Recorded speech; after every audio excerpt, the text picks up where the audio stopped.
راغب صاحب بہت بہت شکریہ.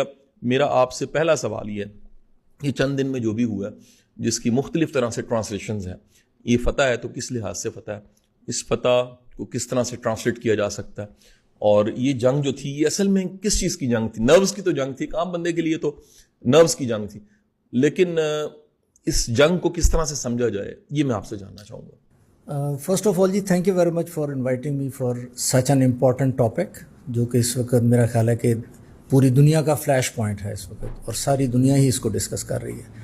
پرٹیکولرلی اس ریجن میں اس جنگ کو بہت ڈسکس کیا جا چکا ہے، لیکن میں یہ سمجھتا ہوں کہ ابھی تک جو ہے mostly the people are discussing this topic in tactical point of view.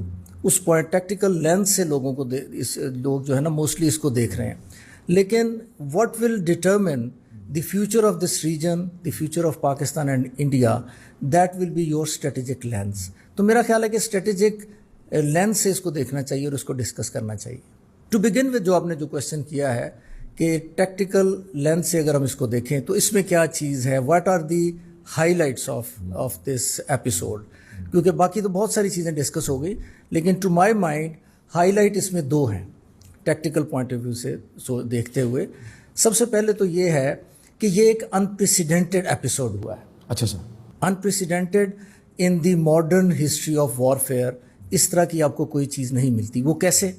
بہت سارا ڈسکشن ہو رہی ہے، ہم بھی اس میں اپنا حصہ ڈال دیتے ہیں. ایک تو یہ ہے کہ اگر کسی بھی وار میں، وار فوٹنگ پہ اگر کوئی 20-22 جہازوں کے اگینسٹ 100 تقریباً 80 جہاز اگر آمنے سامنے آتے ہیں تو، اور اس کا رزلٹ جو ہے 5-0 میں یا 6-0 میں نکلے، یعنی جو 22 جہاز ہیں وہ 80 جہازوں میں سے، ہائیلی سوفسٹیکیٹڈ جہازوں میں سے 6 جہاز وہ گرا دیں یا 5 جہاز گرا دیں اور ان کا ایک بھی نہ گرے، دس از ہائیلی انپریسیڈنٹڈ.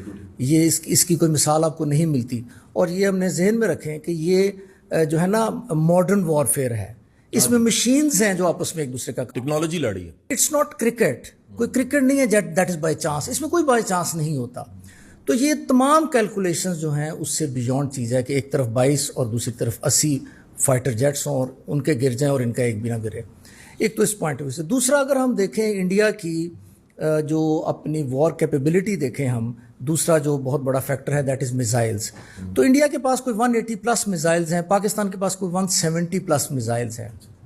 تو جب ہم وار پلین کی جنگ سے نکل کر میزائل کی جنگ شروع ہوتی ہے تو اگین انڈیا کے میزائل ہمیں کہیں پہ اتنا ڈیمیج کرتے نہیں نظر آتے، ورنہ وہ میڈیا پہ کہیں نہ کہیں اس کی ریفلیکشن ضرور آتی. جبکہ پاکستان نے، آپ کو پتا ہے کہ وہ DGISP